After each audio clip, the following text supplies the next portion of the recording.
মধ্যপ্রাচ্যের আকাশ এখন এক আতঙ্কের নাম। রক্তক্ষয়ী যুদ্ধের পর স্বাক্ষরিত সে ভাঙ্গুর যুদ্ধবিরতির চুক্তি এখন ইতিহাসের ডাস্টবিনে।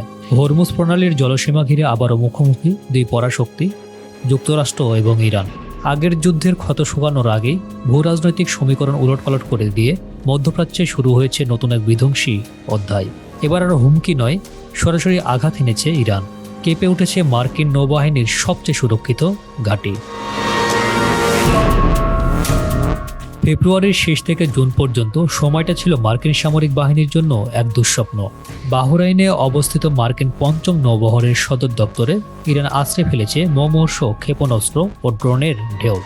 যদিও আকাশ প্রতিরক্ষা ব্যবস্থা ছিল, কিন্তু ইরানের কৌশল ছিল তার চেয়েও চতুর। প্রতিরক্ষা বহু ভেঙে ক্ষেপণাস্ত্রগুলো আশ্রয় পড়ে মূল কমান্ডো হেডকোয়ার্টারে। ধ্বংস হয়েছে ডজনেরও বেশি ভবন এবং মার্কিন বাহিনীর গর্বের দুটি স্যাটেলাইট যোগাযোগ ব্যবস্থা। এটি কেবল একটি হামলা ছিল না, এটি ছিল মার্কিন সামরিক শ্রেষ্ঠত্বের দম্ভে চরম এক আঘাত। পেন্টাগন প্রাণহানির ঝুঁকি এড়াতে আগের সেনাদের সরিয়ে নিয়েছিল, কিন্তু তারা যা আটকাতে পারেনি তা হলো মার্কিন প্রযুক্তির অজেয় হওয়ার মিথ ভেঙে যাওয়া। খুব কম খরচে তৈরি ইরানের ড্রোন ও ক্ষেপণাস্ত্র মার্কিন বাহিনীর শত কোটি ডলারের আকাশ প্রতিরক্ষা ব্যবস্থাকে বৃদ্ধাঙ্গুলি দেখিয়েছে। সেন্টাকমের মুখপাত্র ক্যাপ্টেন টিম হকিন্সের স্বীকারোক্তি অনুযায়ী সামরিক বাহিনী আজ দিশেহারা। তারা বুঝতে পেরেছে বিশাল স্থায়ী ঘাঁটিগুলো এখন আর নিরাপদ নয়, বরং এগুলো এখন ইরানের হামলার সহজ লক্ষ্যবস্তুতে পরিণত হয়েছে।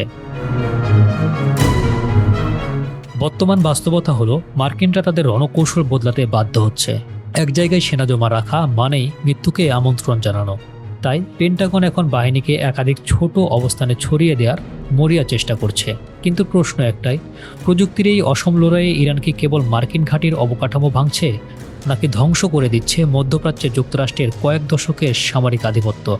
হরমুজ প্রণালীর এই উত্তপ্ত বারুদ কি চূড়ান্ত মহাপ্রলয়ের দিকে ধাবমান? সময় এখন এর উত্তর দেবে।